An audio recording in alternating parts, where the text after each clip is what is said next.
प्रत्येक बिहान नयाँ जन्म हुन्छ। तपाईले आज के गर्न चाहनुहुन्छ त्यो सोच्नुहोस् र त्यसै अनुरूप कार्य गर्नुहोस्। संसारलाई बदल्ने प्रयास नगर्नुहोस्, बरु आफूलाई बदल्नुहोस्। जब तपाईँ बदलिनुहुन्छ, संसार आफै बदलिन्छ।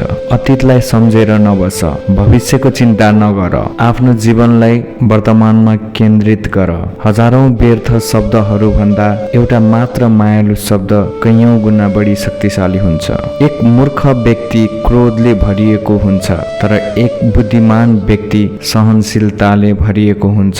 सहनशीलता नै असली शक्ति हो। तीनवटा कुरा धेरै समयसम्म लुक्न सक्दैन: सूर्य, चन्द्रमा र सत्य। हामी अहिले जहाँ छौं, जस्तो छौं, त्यो हाम्रो अघिल्लो विचारहरूको परिणाम हो। यदि तपाईँ शुद्ध र सकारात्मक सोच राख्नुहुन्छ भने तपाईको जीवन खुशीमय हुनेछ। यो संसारमा घृणालाई कहिले समाप्त गर्न सक्दैन। घृणालाई केवल प्रेमले मात्र समाप्त गर्न सक्दछ। यही नै सत्य हो। शुद्ध हृदय भएका व्यक्तिले मात्र सत्य देख्न सक्छन्। बाहिरी संसार परिवर्तन गर्नुभन्दा पहिले आफ्नो मनलाई शुद्ध बनाउन आवश्यक छ।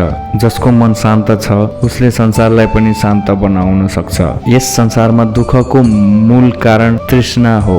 जबसम्म मानिसले लोभ, इच्छा र तृष्णालाई त्याग्न सक्दैन, तबसम्म ऊ शान्त र आनन्द प्राप्त गर्न सक्दैन। साँचो सुख त्यागमा छ, समग्रमा होइन।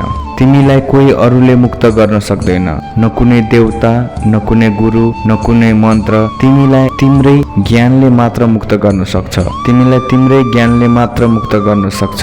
ज्ञान नै परम प्रकाश हो, अज्ञान नै अन्धकार हो। अरूको सहारा खोज्ने होइन, आफैलाई आफै सहारा बनाऊ। अरूले देखाएको बाटोमा अन्धो भएर नहिँड, बरु ज्ञान प्राप्त गर, अनुभव गर अनि आफ्नो सत्य मार्ग आफै पहिचान गर। एक व्यक्तिले हजारौं युद्ध जित्न सक्छ, तर सबैभन्दा बलियो युद्ध तिनी हुन् जसले आफ्नै ईर्ष्या र क्रोध र इच्छाहरूलाई जित्न सक्छ।